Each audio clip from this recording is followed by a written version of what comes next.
السلام عليكم ورحمة الله وبركاته. الحمد لله نحمده ونستعينه ونستغفره ونعوذ بالله من شرور أنفسنا ومن سيئات أعمالنا. من يهده الله فلا مضل له ومن يضلله فلا هادي له. أشهد أن لا إله إلا الله وحده لا شريك له وأشهد أن محمدا عبده ورسوله أما بعد. Hadirin dan hadirat yang dirahmati Allah, pertama saya pohon kemaafan kerana kita buat belah malam. Tapi saya tengok belah malam orang lelaki senang datang. Orang perempuan tak masalah. Kerana orang perempuan ni tak boleh keluar malam kan?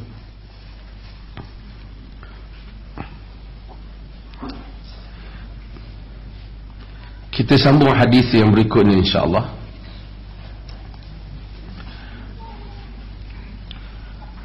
Wa an Abi Hurairah radhiyallahu anhu qala kunna qu'udan hawla Rasulillah sallallahu alaihi wasallam wa ma'ana Abu Bakr wa Umar radhiyallahu anhuma fi nafarin faqama Rasulullah sallallahu alaihi wasallam min baini adhhurina fa abta'a alaina wa khashina an yuqta'a dunana wa fazi'na faqumna fakuntu awwala man fazi' فخرجت أبتغي رسول الله صلى الله عليه وسلم حتى أتيت حائطا للأنصار لبني النجار فدرت به هل أجد له بابا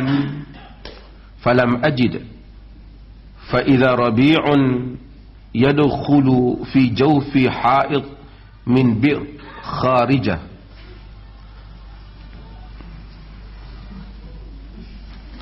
والربيع الجدول الصغير فاحتفظت كما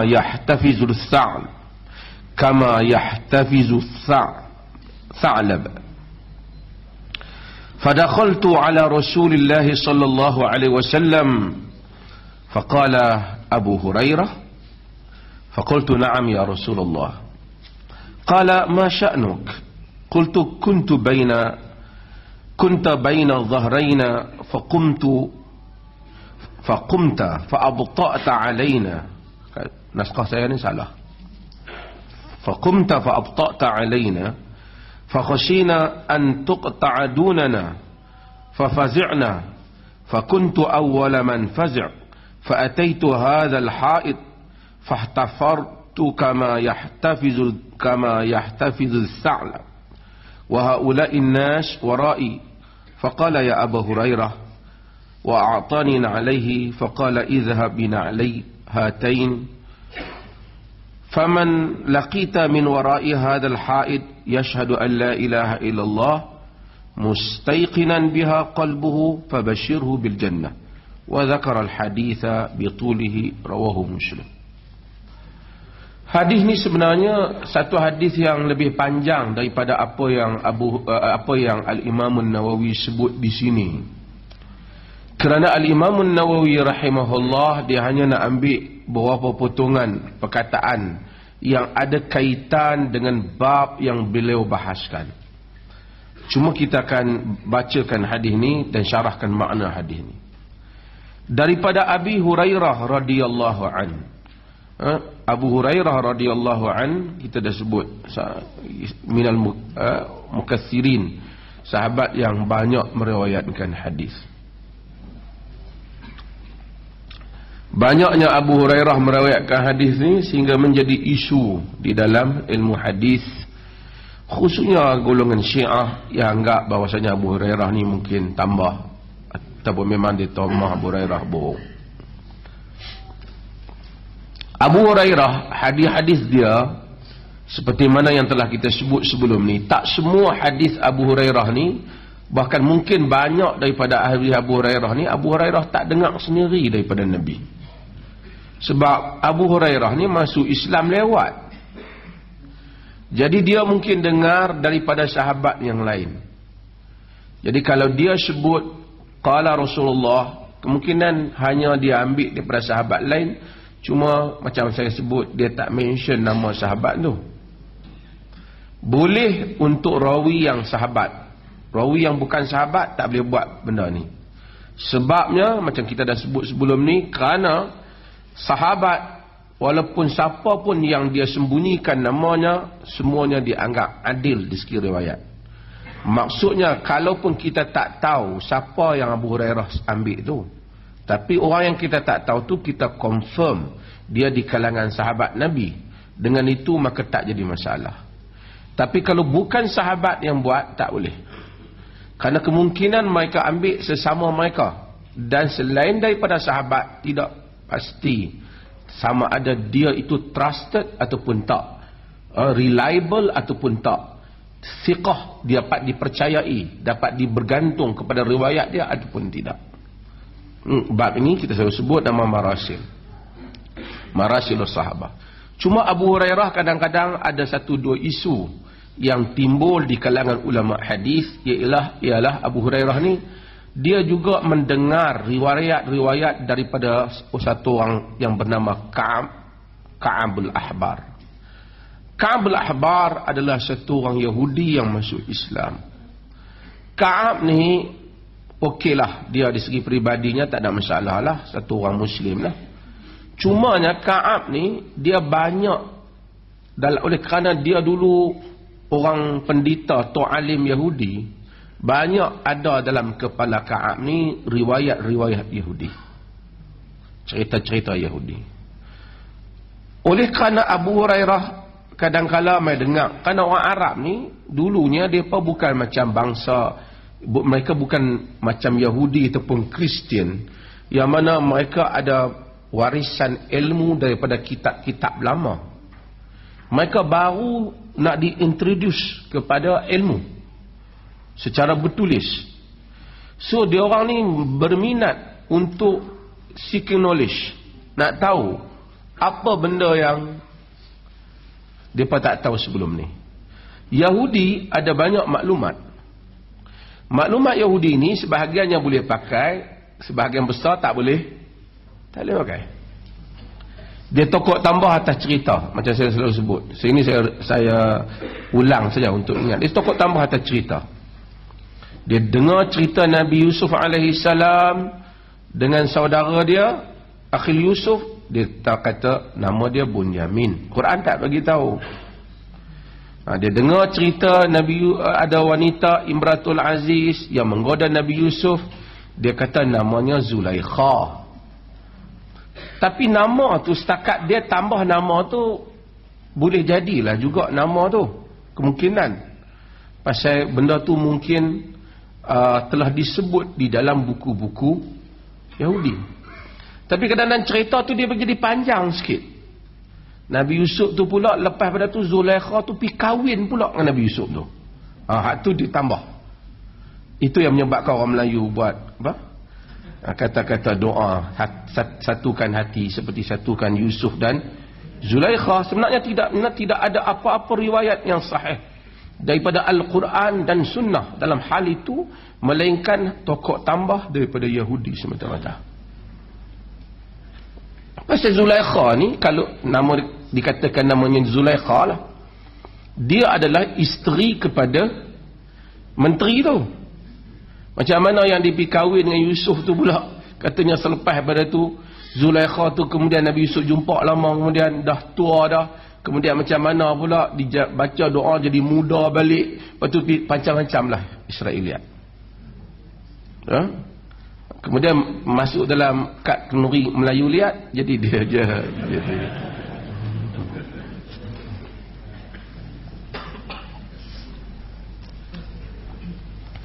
Okey. Abu Hurairah radhiyallahu anhu, oleh kerana dia minat, Abu Hurairah ni dia minat dengan ilmu.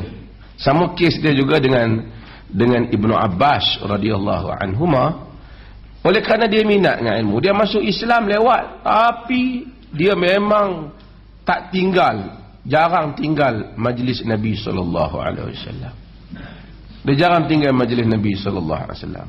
So banyaklah benda hadis Nabi dia ada ambil. Bila Nabi tak ada, dia dengar daripada sahabat-sahabat Nabi. Dan dia jumpa dengan Ka'abul Ahbar. Ka'abul Ahbar selalu cerita.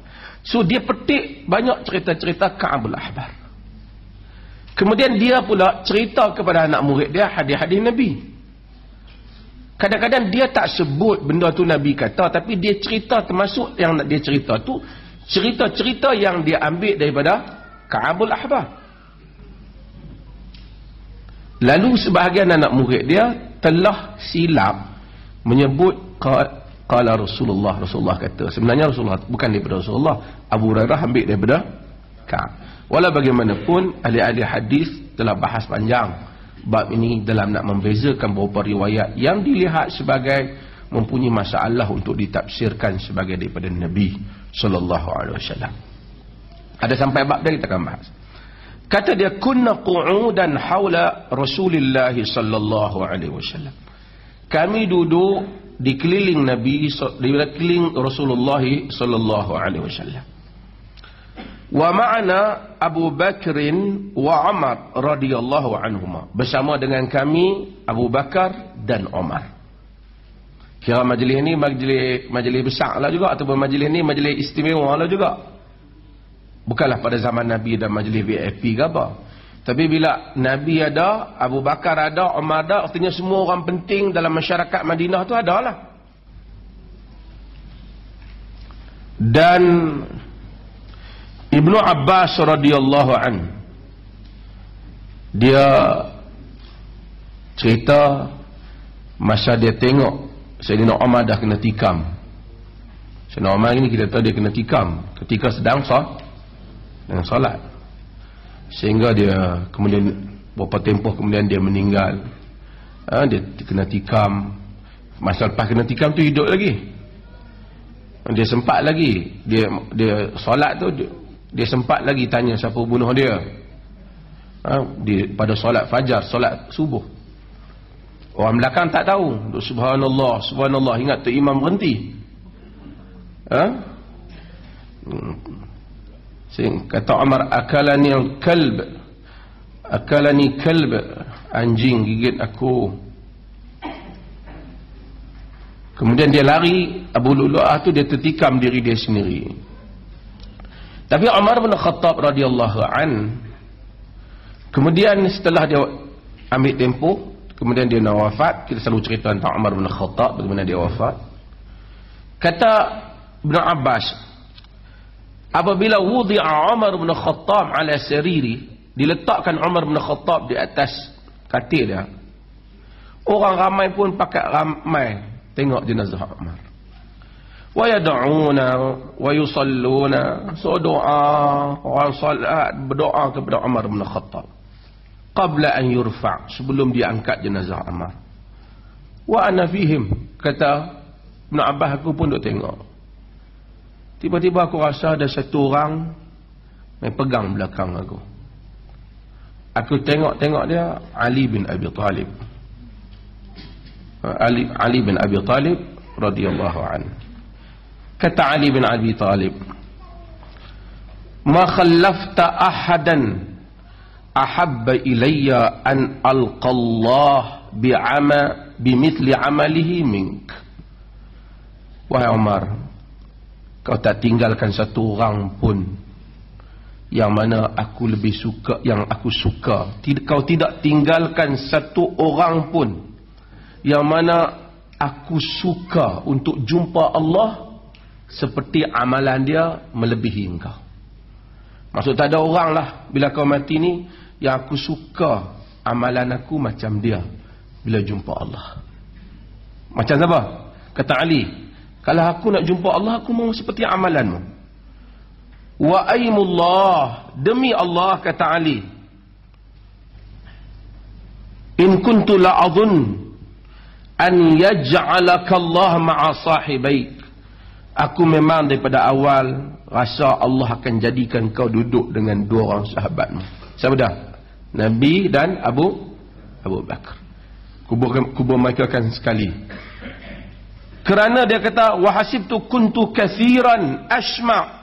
Aku duk kira banyak kali sangat aku dengar Nabi kata, zahabtu ana wa Abu Bakrin wa Umar.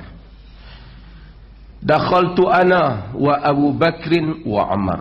Kharajtu ana wa Abu Bakrin wa Umar. Nabi ni, kata Ali, yang aku dengar selalu kata, aku Abu Bakar dan Umar pergi. Aku Abu Bakar dan Umar masuk. Aku Abu Bakar dan Umar keluar.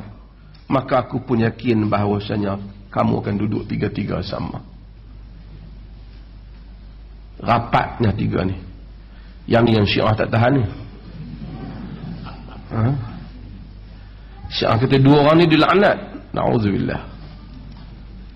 Susahlah Syiah ni nak jadi baik dengan Sunni ni. Payahlah juga. Baik-baik belanja minum mayak boleh kot.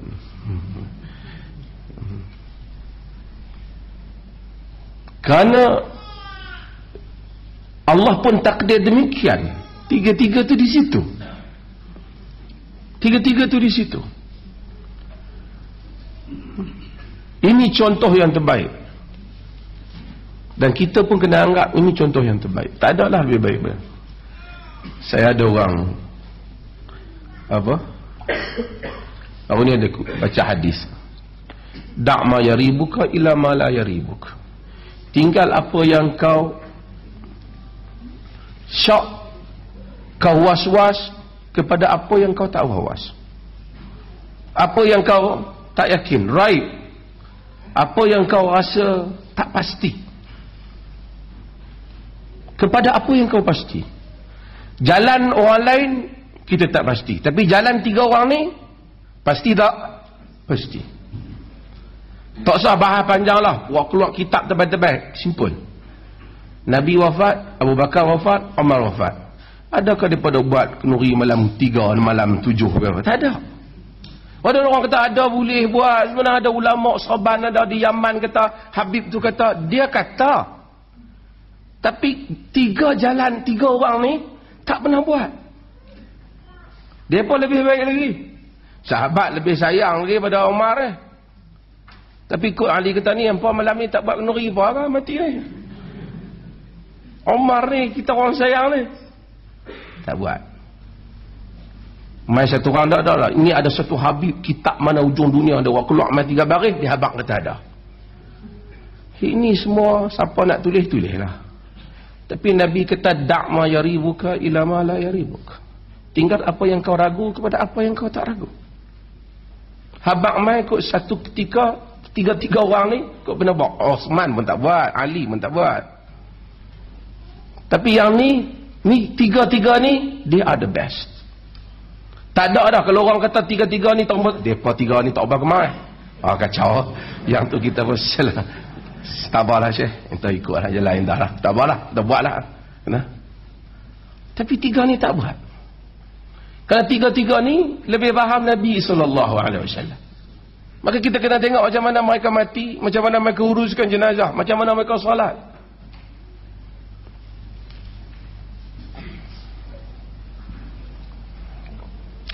Walaupun kadang-kadang satu bab tu khilaf, umpamanya saya sebut khilaf. Tak apalah khilaf pandangan. Nak khilaf kan, bolehlah. Tapi kalau ada dalil yang boleh menyokong ataupun mendekati maksud tiga orang ni, maka kita dekati dengan tiga ni. Anas bin Malik umpama, yang dia kata dia salat itu khalfan Nabi sallallahu alaihi wasallam. Wa Abi Bakr wa Umar wa kanu yaftatihuna as-salah bi alhamdulillah. Aku semayang di belakang Nabi, Abu Bakar dan Umar. Depa ni mulakan semayang, buka semayang ni dengan alhamdulillah. Dan riwayat Muslim dia tahu walam asma' ahadan minhum yaqra bismillah. Aku tak dengar pun seorang di kalangan mereka yang baca bismillah. Ini riwayat Bukhari, Muslim. Tak apalah, khilaf kita kata.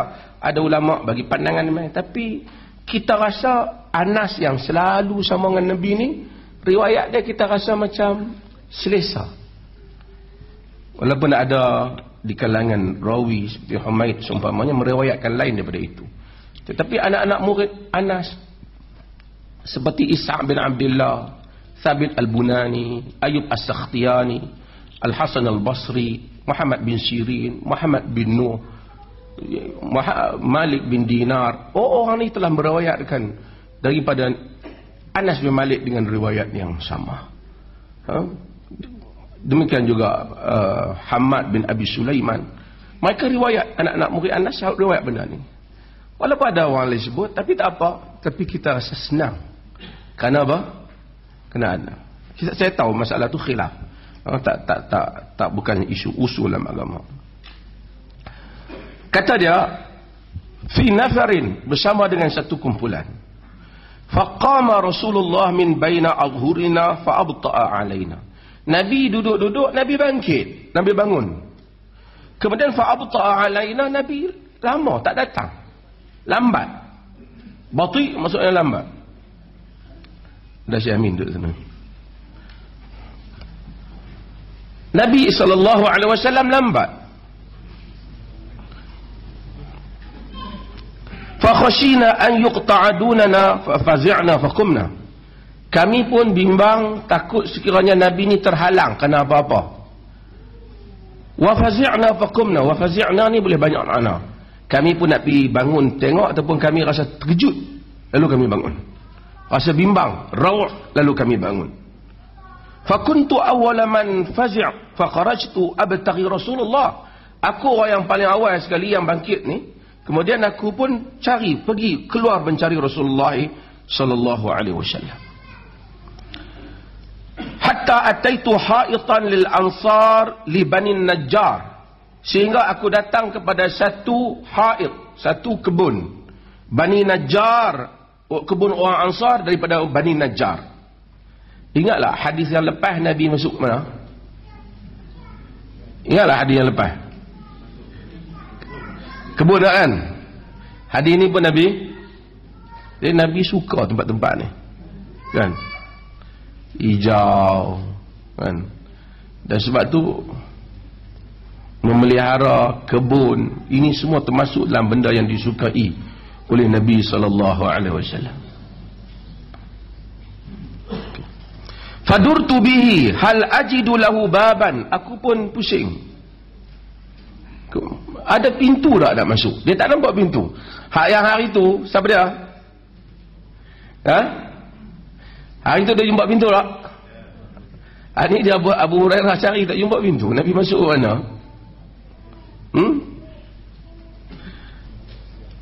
Falam ajid. Dia kata aku tak dapati. Fa idza rabi'un yadkhulu fi jawfi ha'id min bi'ril kharijah. Tiba-tiba aku jumpa Rabi'. Rabi' ni dia, saya tak tahu dia terjemah apa di situ, tapi Rabi' ni macam mata air lah, parit ataupun macam lorong lah, lorong air tu ataupun parit. Dia jumpa parit tu, dia pusing-pusing, dia jumpa parit tu. Dia cari Nabi tak jumpa. Ini macam sahabat Nabi SAW dalam yang kita baca di dalam hadis yang lepas, bagaimana Abu Musa Al-Ash'ari pergi cari Nabi SAW. Kali ini Abu Hurairah pergi cari Nabi SAW. Jadi dia pergi, kata Abu Hurairah, aku pergi ke sana dan aku tengok macam ada lorong parit tu. Kata Abu Hurairah,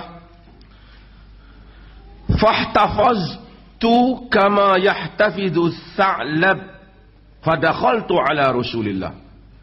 Ihtafaz ni asal dalam bahasa Arab ni, dia orang, dia kecilkan diri ni, dia menyusup apa? Orang utara kata dia apa? Macam mana Syekh Qasim?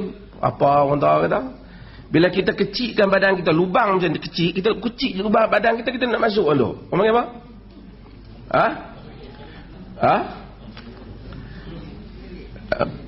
Apa? Benterlui.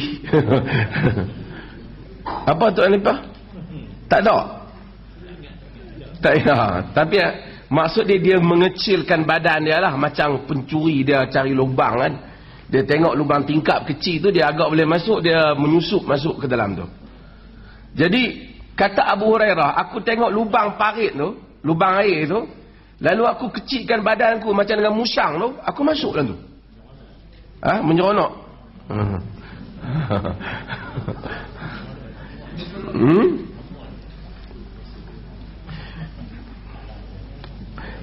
Kemudian dia kata dia pun masuk dalam lubang tu. Fadakhaltu ala Rasulillah, aku masuk pada Rasulullah. Faqala Abu Hurairah, Nabi kata, Abu Hurairah. Faqala na'am ya Rasulullah. Masya'nu. Pasal apa ni? Ini ada satu masalah dalam bab ni. Bolehkah kita masuk tempat orang tak minta izin? Ni hadis dia ada bab fiqh, ada hukum fiqh. Kita pergi masuk rumah member kita, tengok-tengok, oi, bila masuk?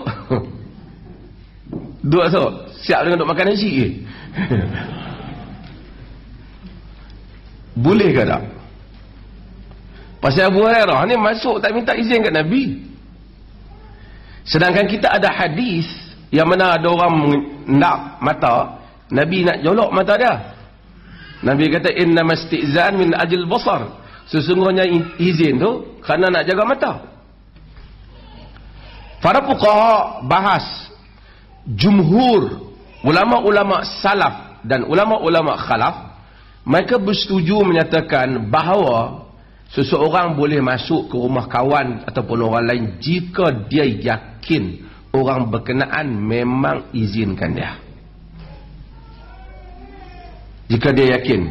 Macam kita baik sangat rumah kawan kita tu, selalu pun duk main masuk macam tu je. Pun begitu kena ambil kira soal. Kalau dia ada isteri lah rumah ke, anak perempuan ke, tu cerita lain lah. Tapi kalau sekiranya kita, bilik kawan kita, kita pipi, kita masuk. Main-main tengok dia tak balik lagi pejabat, kita pipi, kita tahu ni jenis kunci bolang kasut ni.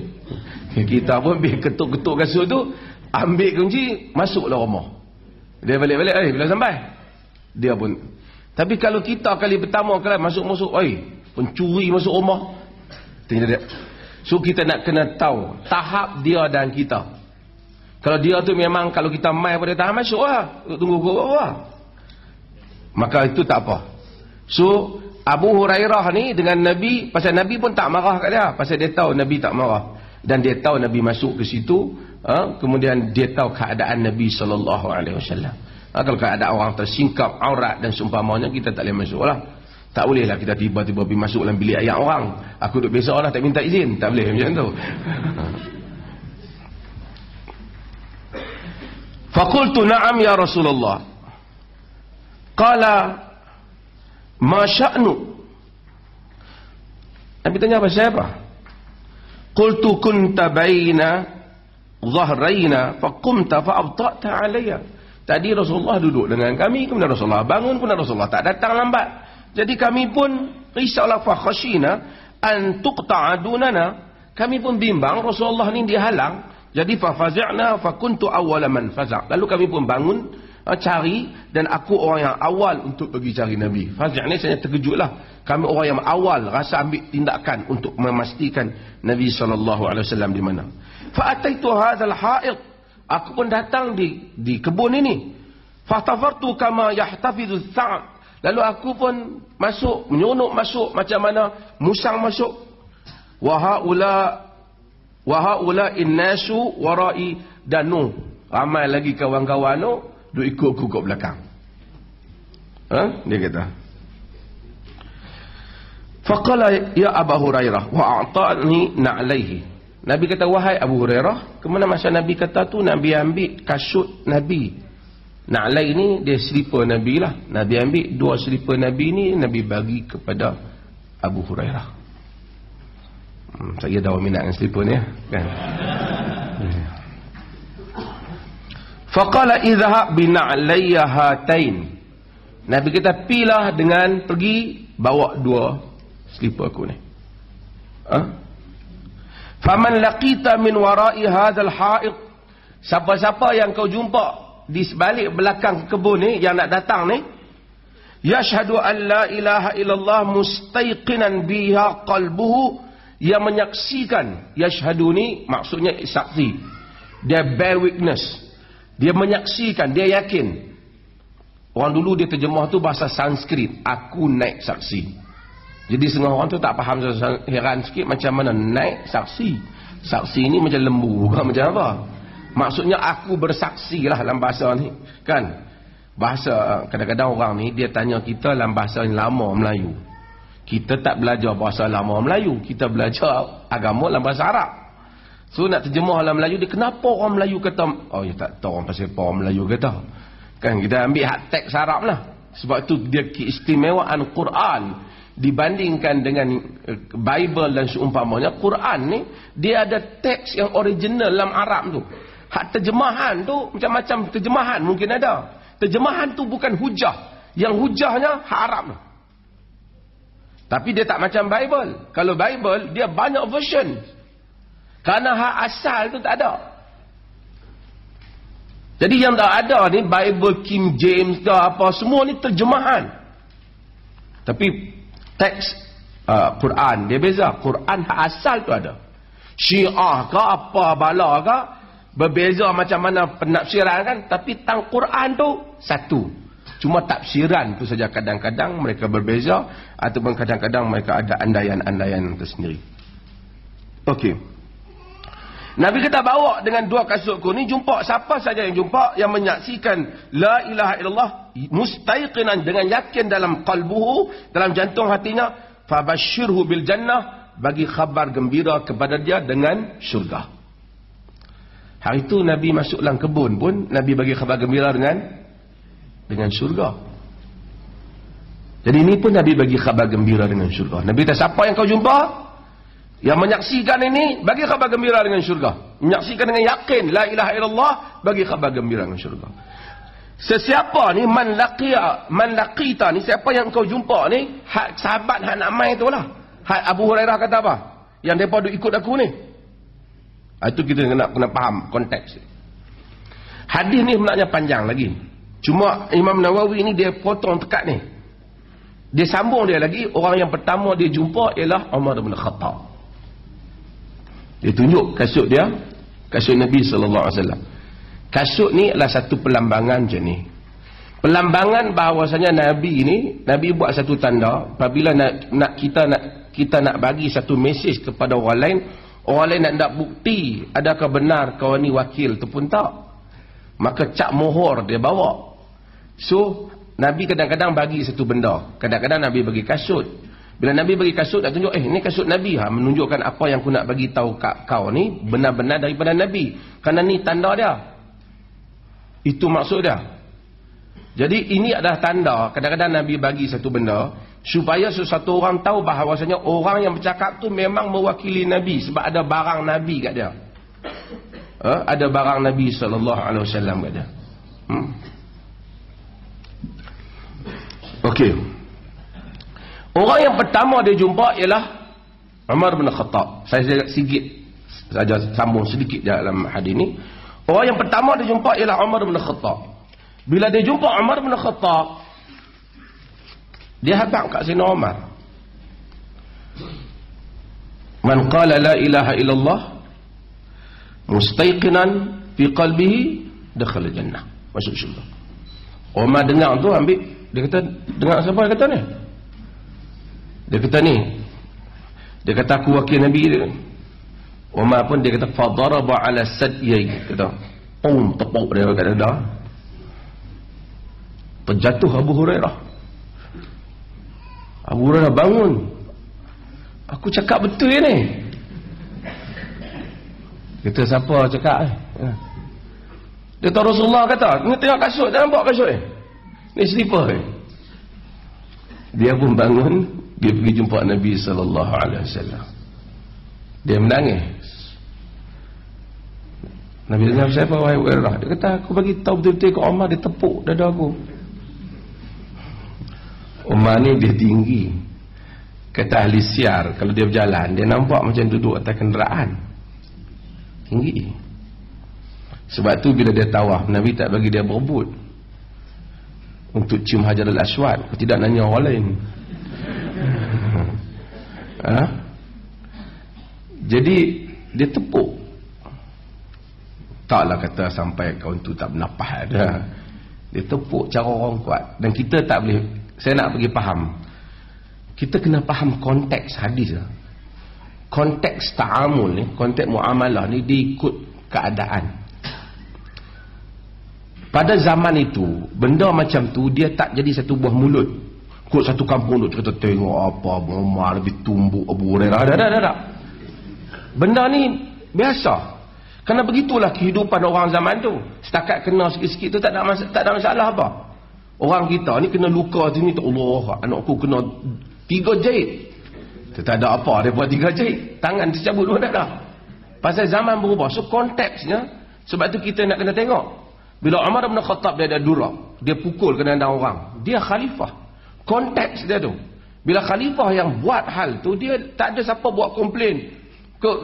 Khalifah pergi pukul aku tak, dia terima benda tu. Sebab zaman itu dia tak ada aku nak ambil penjara, ambil bayar denda RM500 ke apa, dia tak ada. Itu dia cara dia takdik dia. So suasana tu, anggapan dan tindakan tu mempunyai persepsi yang berbeza supaya kita tak tafsirkan hadis ni di dalam, kita terjemahkan dalam konteks kita yang berbeza. Sebab tu kita tengok dalam sebahagian masyarakat kadang-kadang Arab, kita tengok kadang-kadang dia kasar. Kasar dia tu mungkin kita tak setuju, kalau kena kita lama.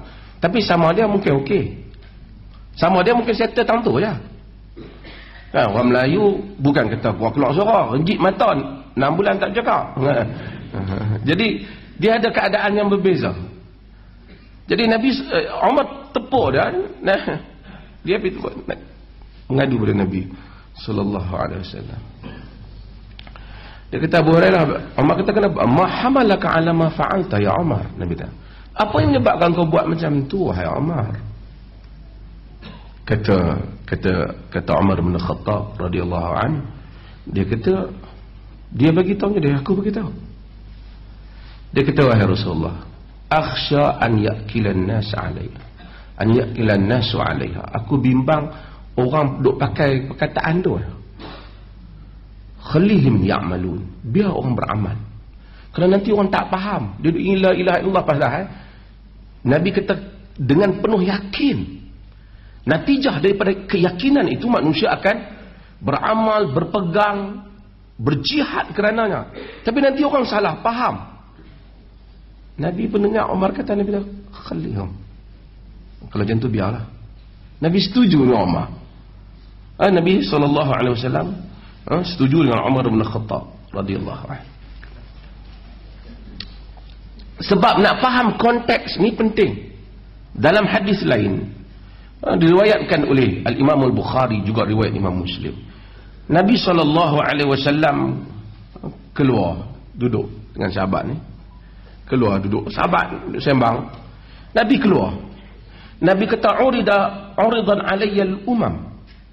Faja'ala yamurun nabi ma'ahu ar-rajul wan nabiyyu ma'ahu ar-rajulan wan nabiyyu ma'ahu ar-rahb wan nabiyyu laysa ma'ahu ahad. Nabi kata, aku dibentangkan, yakni aku nampak, yakni Allah bagi Nabi nampak tentang umat-umat pada hari kiamat kelak. Ada Nabi, ada 2 orang pengikut dia. Maksud dia balik pergi akhirat kelak, dia jumpa Allah. Mana pengikut dia? 2 orang. Wan nabiyyu ma'ahu rajul. Ada Nabi seorang lah. Mana pengikut dia? Dia ni seorang, dia ikut 1 tahun dakwah. Ada. Wan nabi laisa ma'ahu ahad. Ada Nabi seorang pun tak ikut dia. Wan nabiyyu ma'ahu rahb. Ada Nabi sekumpulan ikut dia. Ini kita nak kena tahu. Sebab tu kejayaan dakwah bukan diukur dengan ramai ataupun sikitnya apa? Pengikut. Tapi kejayaan dakwah diukur dengan istiqamahnya seseorang sehingga kepada hari terakhir dia hidup di muka bumi ni. Kalau tidak, Nabi-Nabi itu tak berjaya. Tapi dah kaum dia macam tu, semua jenis keras kepala. Nabi SAW kata, wa ra'aitu sawadan kathiran saddal ufuq. Kemudian aku tengok ramai memenuhi ufuk. Farajautu an yakuna ummati. Aku duk harap barangkali itu ke umatku. Kemudian ada orang bagi tahu, ada suara bagi tahu. kepada Nabi ataupun malaikat ke apa beritahu kepada Nabi, hadza Musa wa qaumuhu. Ini Nabi Musa dan kaum dia. Jadi umat selepas umat yang ramai, Nabi yang ramai umat dia siapa dah? Nabi Musa. Nabi Musa ramai. Yang ni paling ramai selepas Nabi kita Muhammad sallallahu alaihi wasallam. Yang ni yang hidup dengan dia lah. Lagi orang kata Kristian dia bukan, yang ada ni dia bukan pengikut Isa. Yang ni kita kira hak ikut betul punya. Hak klaim tak kira, kan? Kita yang klaim pengikut Nabi pun tak tahu lagi duduk di belakang Nabi ke tak, kan? Mungkin ada usul orang pergi, Rasulullah saya ikut Nabi pasal apa? Pasal saya ada dress slipper RM280 ni yang misal. Kita pergi mengaku mungkin kita tak termasuk kan? Oh saya ada serban ni, mungkin macam-macam orang nak klaim. Macam-macam orang boleh buat dakwaan. Nabi SAW kata bukan. Kemudian fara'aitu sawadan kathiran saddal ufuq. Kemudian aku tengok lagi banyak yang memenuhi ufuk. Hakaza, sana sini. Yang ni orang kata umat Nabi. Wa ma'ahum 70,000 yadkhuluna al-jannah bighairi hisab. Bersama mereka ada 70,000 yang masuk syurga tanpa hisab. Tanpa hisab ni bukan maksud tak ada kira bercara terus masuk. Maksud hisaban yasira, hisab yang ringan. Itu mak kata Aisyah. Jadi Nabi kata macam tu, Nabi terus masuk dalam rumah. Sahabat duk bincang, ini style Nabi di dalam, kadang-kadang dia punya approach di dalam nak bagi ilmu tu hidup. Semua duk bincang siapa dia 70,000 Kita dulu lahirlah keadaan syirik. Anak-anak kita lah kot, barangkali. Kan orang duk bincang. Nabi SAW lepas tu keluar. Nabi tanya ada apa? Jadi diorang berkata kami duk bincang yang 70,000 tu siapa dia? Kerana sahabat ni mereka sentiasa mencari yang terbaik. Kalau kita tak apalah so kira 70,000 tu, kira ramai-ramai tu kita ada sudah lah kan. Kan? Tapi sahabat radhiyallahu anhum dia cari yang terbaik. So dia bertanya 70,000 tu siapa? Nabi SAW cerita tentang umat 70,000. Nabi tahu humul ladzina la yastarqun wala yatatayyarun wa ala rabbihim yatawakkalun. Dan sebagai riwayat wala yaktaun. Dia orang tu adalah orang yang tidak berjampi, dan mereka itu adalah orang yang tidak tatayur, ni orang yang tak melihat sial majal. Tatayur ni maksudnya asalnya daripada burung, tayur. Orang dulu bila dia nak pergi mana-mana dia lepas burung, tengok belah kanan ke belah kiri. Kalau belah kiri tak usah pergi, belah kanan pergi. Ataupun samalah apa aja konsep dia, tengok hari bulan ni kena tak kita nak buat kerja ni, kan? Ini semua percaya pada sial majal, tilik nasib ke apa. Tapi yang pentingnya dia percaya, termasuk yang duk tengok bintang-bintang, Capricorn, apa Aries, semua termasuk. Orang ini semua ada kepercayaan yang seperti ini, takkan masuk dalam 70. Mesti clean. Wala yastarqun, masuk hatta depa tak jampi yang karut-marut ni, hak jampi bomo tak ada lah, kan? Sangat bersih kepada suatu benda yang begitu bersih akidah mereka. Wa ala rabbihim yatawakkalun, kepada Tuhan mereka bertawakal, betul-betul bergantung hidup dengan Allah Ta'ala. Oh, yang tu susah. Perkataan tawakal semua orang nak sebut senang, tapi nak melaksanakan hakikatnya sangat sukar. Bila Nabi kata macam tu, satu sahabat kita pun tahu nama dia Uqashah bin Mihsan, dia bangun, ya Rasulullah, ud'u Allah an yaj'alani minhum. Wahai Rasulullah, doa pada Allah supaya aku termasuk di kalangan 70,000. Saya nak cerita bagaimana nak sharekan hadis yang kita baca. Nabi kata, anta fihim, kau termasuk dalam 70,000. Seorang pula bangun, ya Rasulullah, doa supaya aku masuk. Nabi kata, sabaqaka biha Ukasyah. Ukasyah telah potong kau.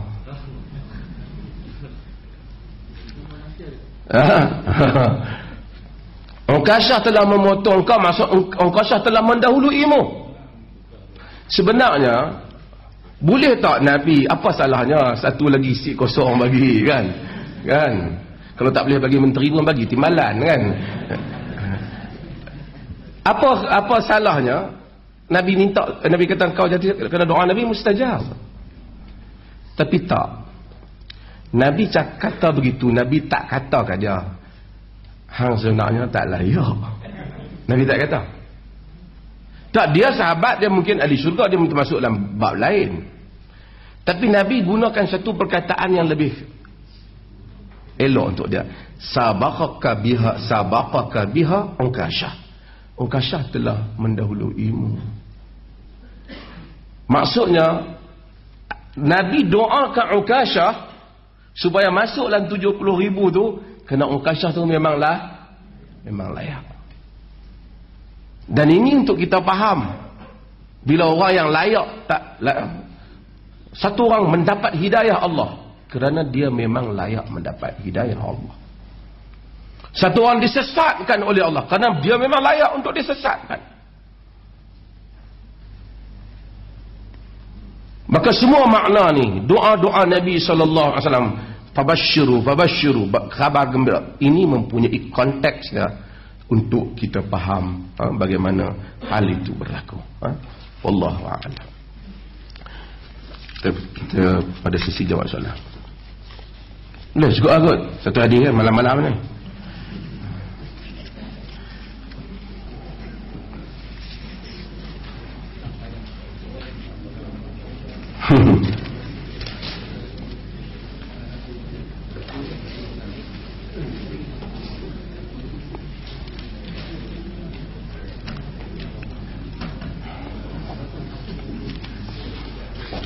Adakah Nabi pakai serban tebal macam Habib? Habib mana ni?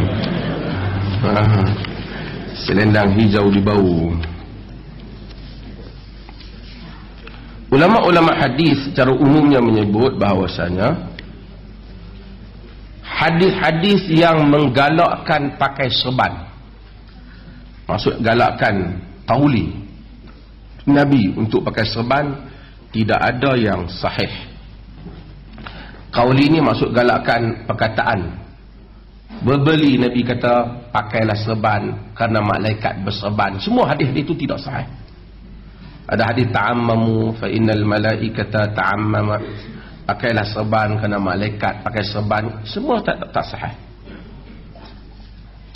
Tetapi hadis yang menceritakan Nabi itu memakai serban sahih. Faham tak ni? Dua keadaan beza.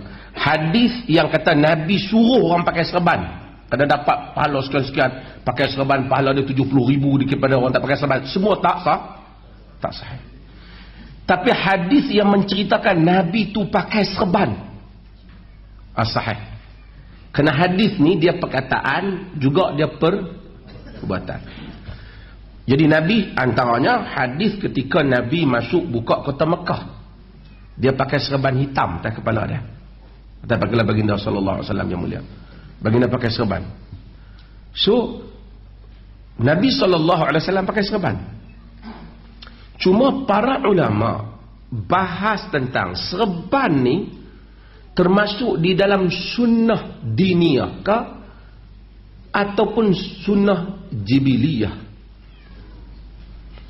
Sunnah ni dia ada dua. Satu sunnah yang memang dia jadi sunnah kerana kedatangan Nabi. Contoh, semayang 2 rakaat duha, sunnah. Kucing siapa ni? Kucing Abu Hurairah.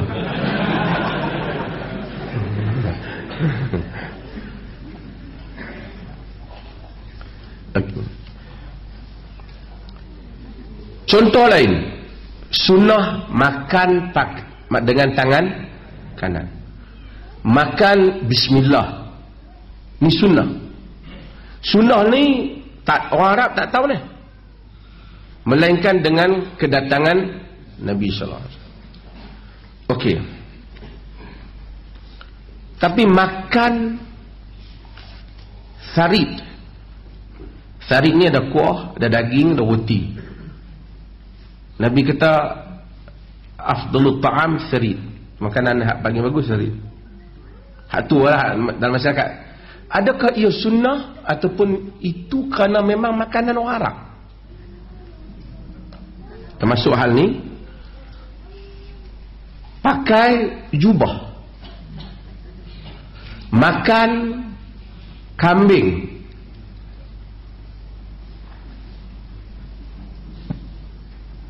contoh hak kemanusiaan, hak manusia punya. Itu Nabi umpamanya makan, saya kata makan. Ada hadis Nabi makan. Kalau kita jumpa satu orang 24 jam duk makan hang ni, sunnah ya akhi, sunnah. Dia kata aku sunnah lain tak boleh buat, aku sunnah tang makan. Ada hadis Nabi makan, ya tak? Makan tu kau sunnah, cara makan yang sunnah. Macam saya buat contoh dululah, Nabi tidur. Ada riwayat Nabi tidur berdengkur. Jadi adakah perlu kita kata, abang dengkur lah sikit abang ni. So, ataupun ini termasuk jibiliyah. Jibiliyah ni maksudnya dia ni memang kalau agama tak datang pun memang macam itulah. Maksudnya sebelum wahyu datang pun Nabi memang pakai serban dah. Sebelum wahyu datang pun Nabi memang pakai jubah dah.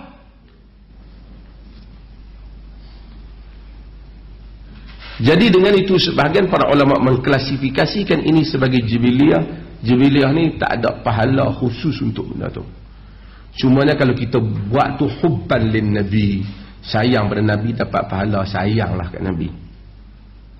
Jadi Syekhul Islam Ibnu Taimiyah rahimahullah dia jawab persoalan ni, dia kata sunnah Nabi dalam pakaian ni kita pakai apa yang mana sesuai kepada tempat dan iklim berkenaan. Ini saya dah sebut banyak kali.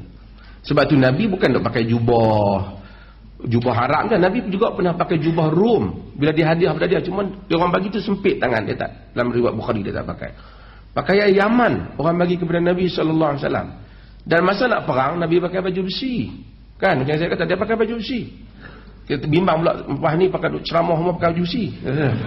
Tu pasal apa ni? Sunnah ya akhi, sunnah. Jadi dia ada masa bagaimana Nabi pakai yang kalau tanya saya. Dan Nabi adakah sentiasa letak selendang di bawah? Kan? Jadi ini semua Nabi pakai berdasarkan ikut kepada keperluan dan keadaan. Nabi juga pakai khuf. Awak tak pakai khuf? Kan? Dia pakai stokin yang daripada kulit pada zaman tu, dan sebenarnya yang lain pada kulit pun boleh lah, tapi dia pakai, Nabi pakai.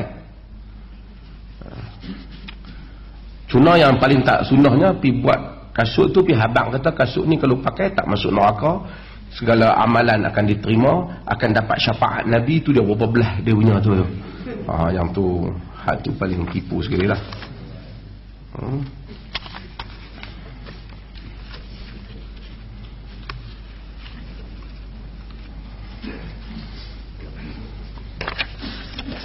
Ada orang tanya pasal talak ni. Alah, hebat. Talak. Kita umat Islam ni tuan-tuan, macam mana kita nak buat hudud, talak pun tak boleh selesai.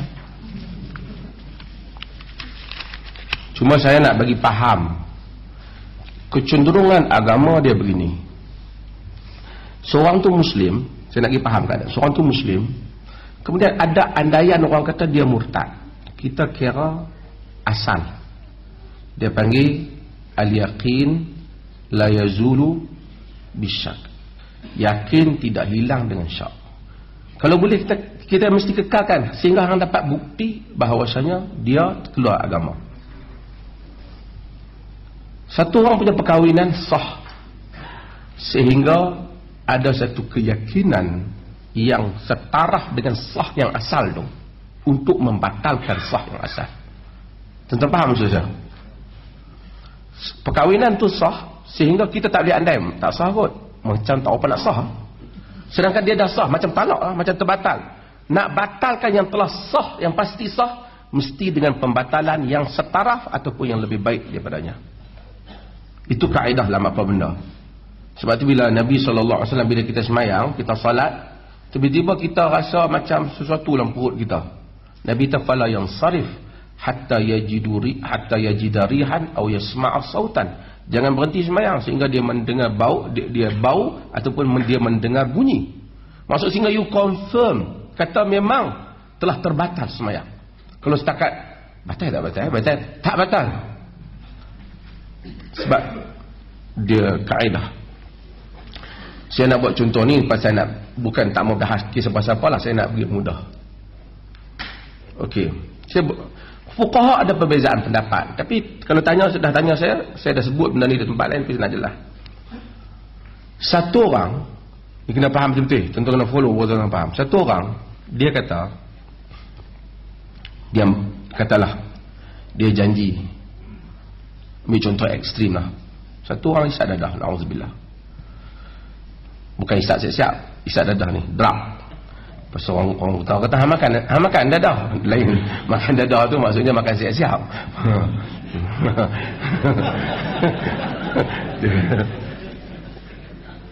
Dia main-main, dia kata lah, awak tak ramai isap dadah, mak dia suruh makan dadah. Orang Melayu. Ada orang buat layak buruk. Dia kata dadah sebut dalam Quran. Orang tanya tak boleh jawab, dia tak. Alladhi jama'a malau wa'ad dadah. Dia kata dadah. Dia buat layak buruk. Satu orang kata dia terlibat dengan drug. Lepas tu dia berhenti. Dia kata, mak, saya takkan isyak dadah dah. Janji. Apa bukti janji? Kalau saya isyak dadah juga, mak, saya kira masuk Kristian lah. Dia buat ekstrim contohnya. Tiba-tiba macam mana lepas ada setahun dua tak isyak, terisyak balik. Kawan, dia jadi Kristian ke tak? Sila fatwa.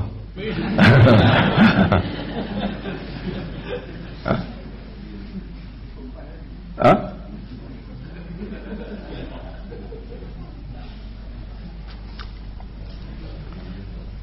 Dia jadi Kristian ke tak? Ha? Okey. Sebab tu penting kita mengaji innamal a'malu binniyat. Dia kata dia nak jadi Kristian tu kerana dia suka jadi Kristian ke kerana dia tak suka jadi Kristian? Sebab apa dia kaitkan dengan Kristian tu? Maksudnya macam mana aku tak suka dengan Kristian, macam itulah aku tak suka untuk isyak balik, untuk isyak dadah ni. Itu maksud dia, faham tak? Kalau dia, walaupun dia cara dia kata tu tak patut, tetapi kalau dia isap, dia berdosa isap dadah, tapi dia tak jadi Kristian. Sebab ketika dia lafazkan tu bukan maksud dia nak jadi Kristian. Maksud dia macam mana aku tak mau jadi Kristian. Tapi kalau dia fikir pasal apa isap, pasal dia fikir elok jadi Kristian, tu memanglah. Okey. So Ibn Taymiyah rahimahullah, dia punya dimensi dalam hal ini sangat-sangat jauh dia melihat. Kalau satu orang, saya bukan nak fatwa untuk dia ni, siapa kata saya tolong kata kat dia lah, saya buat umum hukum. Kalau satu orang kata, kalaulah sekiranya saya buat benda yang awak kata ni, bini saya tertalak. Satu, ni memang satu benda yang merepek lah. Hampa main politik, bini di rumah babi talak. Apa punya permainan politik. Tapi tak apalah, benda dah kata-kata berlaku. Kalau dia kata benda lain lah, dia kata kalau sekiranya saya ikut dia tu balik, isteri saya tu talak. Dia katalah dia ada isu kawan dia, Dia kata besok hampir balik dalam rumah dia tu. Hampir kawan balik dengan dia tu.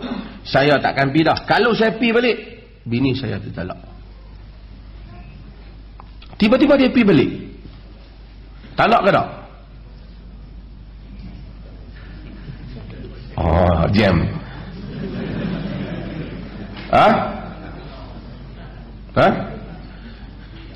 Dua keadaan. Pertama, jika sekiranya maksud dia, kalau dia pergi balik bini dia tertalak, maksud dia, kalau dia pergi balik tu dia pun malulah kat bini dia, eloklah dia talak orang bini dia, maka talak jatuh.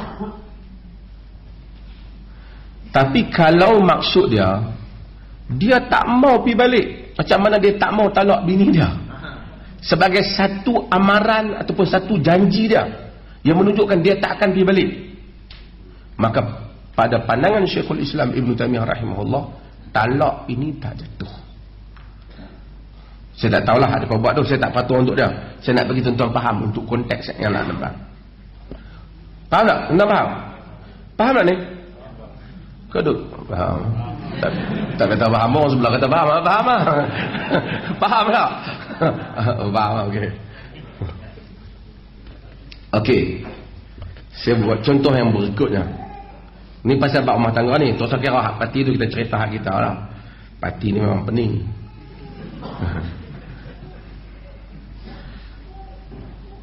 Parti apa pun. 2 kali 5. Sebab tu kita jadi orang Muslim. Tu kira lepas ni kan. Pening kan buat ni. Tengok. Okey. Kita katakan satu orang bertengkar dengan isteri dia. Isteri dia, hari tu saya buat contoh. Isteri dia kata, abang, malam ni ada pertunjukan konsert tahun baru nak pergi. Jangan nak pergi. Aku tak pergi. Dia kata nak pergi lah, malam ni nak pergi. Jangan pergi. Rugilah, mereka macam-macam dah, kawan-kawan semua pergi, dia baru kahwin. Aku kata jangan pergi. Ish, abang ni ternyata tak seperti, tak kira nak pergi juga. Suami dia kata, kau langkah keluar daripada pintu tu, jatuh satu talak. Dia pun tengok, wish, bebai menaik, angkit tidur. Suami dia pun tidak, pagi esok suami dia pun bekerja. Pagi-pagi dia pun bangun, bersiap nak keluar, pergi basuh baju ke, nak pergi sidai baju. Nak keluar pintu ni tak boleh langkah.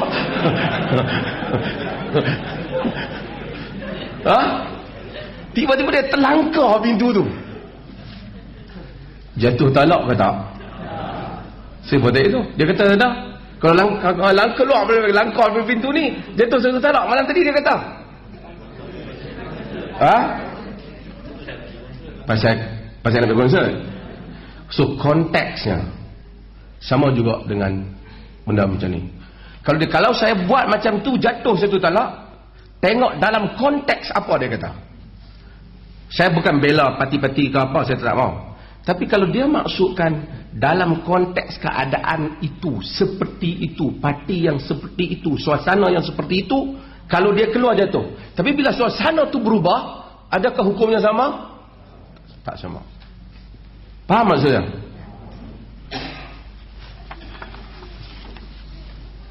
Jelas kan ni?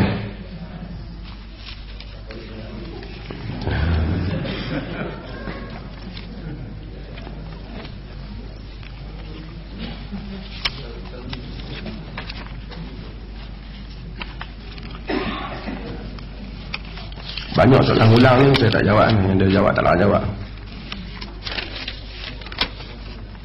Tahun ni tak masalah. Tahun ni kita puasa sama, kan?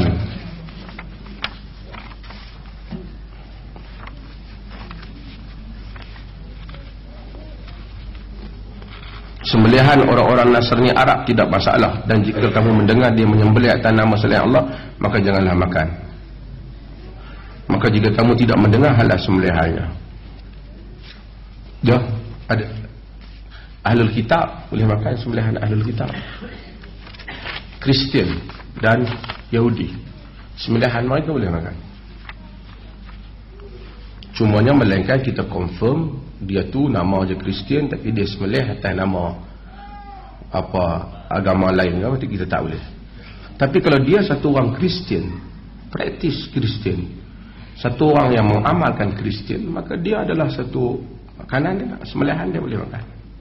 Ini fatwa kepada majoriti para fuqaha. Dalam mazhab Syafi'i dia limitkan kepada hanya Kristian daripada keturunan tertentu yang seperti Kristian Ortodok daripada keturunan Nabi Yaqub alaihi salam. Tapi limitation itu rasanya tidak ada alasan yang begitu kuat. Kerana Quran telah mengizinkan wa ta'amul ladzina utul kitab halal lakum. Makanan ahli kitab halal untuk kamu. Orang kata kitab daripada berubah. Ubah kitab ni bukan kemarin dulu, sebelum zaman Nabi ubah dah. Tapi Quran tetap kata makanan ahli kitab dihalalkan. Boleh tak buat korban untuk arwah? Para ulama khilaf dalam hal ini. Tetapi secara Allah Ta'ala alam, majoriti menyatakan boleh buat korban untuk sesiapa yang kita boleh niatkan untuknya. Nabi pernah sembelih korban. Nabi kata hadza min Muhammad wa ummati Muhammad. Ini daripada Muhammad dan umat Muhammad. Kan? Dan kita ada riwayat Al-Bukhari, Ubadah bin Samit, dia bertanya Nabi SAW, dia kata ibu dia meninggal dan keadaan wa kuntu ghaiban anha, ketika aku tidak ada, afa atasaddaqa anha, adakah boleh tak sekiranya aku bersedekah untuk ibuku? Maksudnya dia nak sedekah. Nabi qala na'am, Nabi kata ya. Maksudnya kalau kita kita meninggal, kita ambil RM1,000, kita bagi ke anak yatim, kita kata yang ni kita tak sebut kat anak yatim pun tak apa, kita dengan Allah Ta'ala kita niat sedekah ni, minta Allah jadikan pahalanya kepada ibu kita. Boleh tak? Boleh. Sabit di dalam nas, di dalam Bukhari daripada Nabi SAW. Merujuk hal yang sama dalam ibadat ini, maka bolehlah juga dia buat untuk korban untuk orang. Kalau selain daripada nasab, para ulama khilaf lah. Tapi yang wallahu ta'ala, kalau tanya anak selain daripada nasab juga, kalau dia ikhlas buat boleh. Umpamanya kita, kalau kawan kita meninggal, kita bersedekah, kita niat ya Allah bagilah pahala sedekah ni kepada kawan kita, lillahi ta'ala kita buat, kemungkinan besar insyaAllah sampai pahala kita.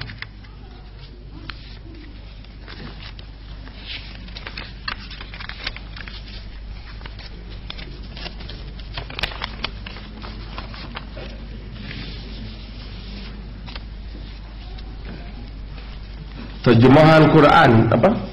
Bismillahirrahmanirrahim ditulis dalam Rumi. Tulis dalam Rumi ni dia ada dua masalah. Dia akan bunyi itu tak sama, melainkan transliterasi. Siapa yang belajar di universiti, dia ada cara titik pada hish, baris, panjang pendek tu dia kena belajar. Tu kena belajar dalam sistem lah. Sebab tu kalau tuan-tuan baca tulisan, kalau saya tulis benda yang universiti akademik, tuan mungkin susah nak baca sebab saya baris-bariskan tu di dalam tulisan tu.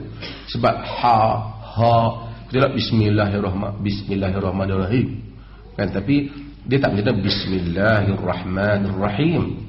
So Rumi tu kita panggil Rumi lah, kita tulis huruf ni tak mewakili bunyi yang sebenar. Itu masalah. Kesimpulannya, pergi belajar lah baca. Ada masalah sebenarnya.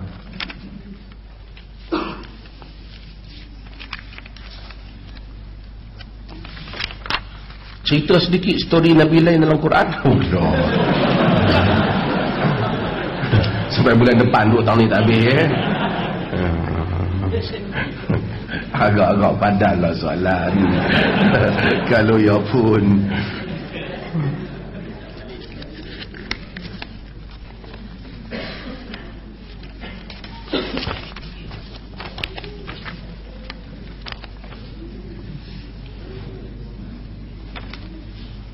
apa ni banyak dengan peta-peta sekali ni.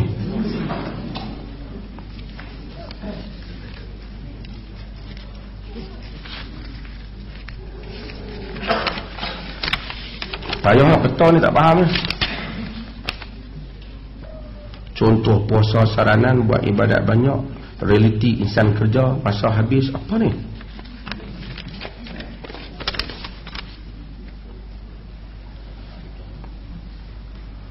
apakah wujud perbincangan konsep nasionalis mengikut perspektif Islam? Tuan-tuan, ada dua benda. Satu, sekarang ni patriotism, satu nationalism. Dua benda ni sebenarnya ini istilah lah. Dia ada perbezaan. Patriotic, dia tidak semestinya mewakili apa-apa idea. Macam kita sayangkan negara, tak semestinya kita nak sayangkan sistem negara tu, tapi kita sayangkan tanah air tu. Itu patriotic. Nationalism, dia lebih merujuk kepada konsep menyayangi satu negara yang ada konsep tertentu. Dia dalam konteks moden lebih merujuk kepada nation state. Nation state ialah negara yang kita tahu bila wujudnya Westphalian Treaty, lalu wujudnya konsep nation state. Nation state ni setiap negara ada bendera dia, ada sistem dia. Seseorang itu mungkin kalau dia nasionalis, dia juga biasanya patriotic lah. Tapi kalau dia patriotic, mungkin dia tidak semesti nasionalis. Dan sebaliknya juga boleh berlaku. Saya sebut contoh nak bagi faham. Nabi SAW sayangkan Mekah tak? Sayang. Nabi kata, innaki la khairul ardillah wa ahabbu ardillahi ilallah laula inni ukhrajtu minki lama kharaj. Sesungguhnya engkau adalah bumi Allah yang paling baik dan bumi Allah yang paling Allah sayang. Kalaulah tidak aku dikeluarkan daripadamu, aku tak akan keluar. Jadi Nabi sayang kat Mekah tu. Maksudnya kalau kaum dia tak halau dia keluar, dia hijrah. Sayangnya Nabi pada Mekah. Tetapi akhirnya Nabi patah balik ke Mekah dan menawan Mekah, negeri dia sendiri, negara yang dia sayang. Bukan saja dia tawan dengan Mekah, dia tawan dengan orang luar sekali. Dia bawa dengan kaum Ansar daripada Madinah, umat Islam dari menawan kota Mekah dan menumbangkan pemerintah Mekah yang merupakan pemerintah penduduk negeri dia sendiri. Adakah Nabi tak sayang Mekah? Sayang. Tapi Nabi tidak mendongkong konsep kerajaan Mekah. Jadi kita nak kena beza antara ni dua benda ni. Itu satu. Tentu faham maksud saya. Okey, ni perbahasan akademik sikitlah. Cuma dari segi Islam, kita salah tak kita sayang bangsa kita? Salah tak kita sayang bangsa kita? Tu sampai jauh lah nak pergi faham. Salah tak kita sayang adik-beradik kita? Salah ke tak kita sayang sepupu sepapat kita? Sepupu sepapat ke apa? Salah tak? Tak salah. Wa atizal qurba haqqahu wal miskin wa ibnas sabil. Berikanlah pada kaum keluarga yang rapat hak mereka. So kalau kita nak bersedekah pun antara satu orang miskin biasa dengan satu orang miskin kaum keluarga kita. Kalau kita hanya ada banyak tu saja peruntukan, kalau ada dua peruntukan bagi dua-dua lah. Kalau kita ada satu je peruntukan, kita dahulukan keluarga. Sebab pada dia ada dua hak. Hak orang miskin, satu lagi hak kaum keluarga. Orang Melayu tolong orang Melayu, salah ke tak? Tak salah. Sebab dalam hadis Nabi SAW sebut tentang Al-Ash'ariyin. Al-Ash'ariyin ni ialah puak yang mana idza qalla ta'amu iyalihim jama'u ma kana 'indahum fi thawbin wahid thumma iqtasamu bainahum fi ina'in wahid bisawiyah. Kaum Ash'ari ni apabila barang depa korang, makanan depa korang depa himpun di kalangan mereka dalam satu bekas, kemudian mereka bagi sama semua orang dapat. Dia tolong kaum dia. Nabi tafahum minni wa ana minhum. Mereka di kalangan aku di kalangan mereka. Nabi sokong perbuatan tu. Support kaum keluarga, support clan, support puak. Tapi kau nak tolong keluarga kau dengan harta kau, bukan dengan harta orang lain. Itu.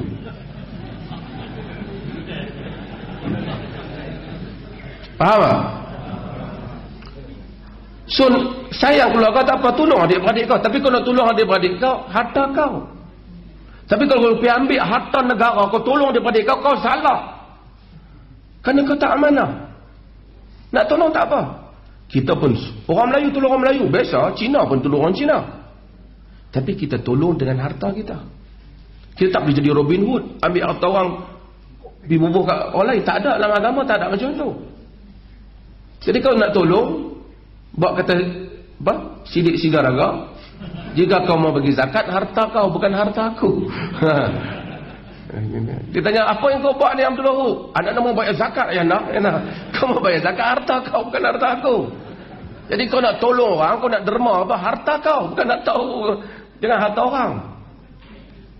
Jadi ini masalahnya. So konsep nak tolong kaum tak ada masalah. Tapi apa beza asabiyah dengan tolong kaum? Bezanya asabiyah, an tu'ina qaumaka 'ala zulm. Kau tolong kaummu sekalipun dia zalim. Dia tak betul, dia buat tak betul, kita tolong juga. Mari dua orang, dua-dua layak, dua-dua baik, kualiti yang dikendaki sejahtera amanahnya dua-dua ada.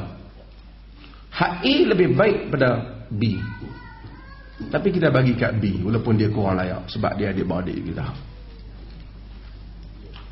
Yang tu pecah amanah.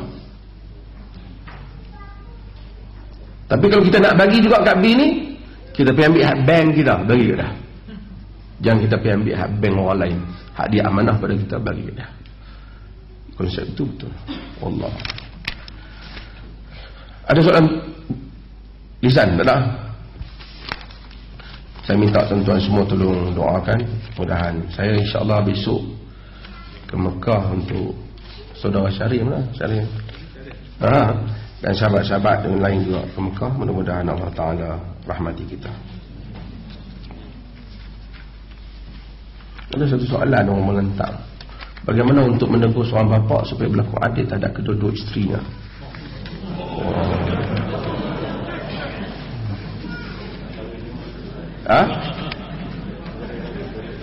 Nanti kita try dulu macam mana. Sallallahu alaihi wa sallam Muhammad walhamdulillahi rabbil alamin.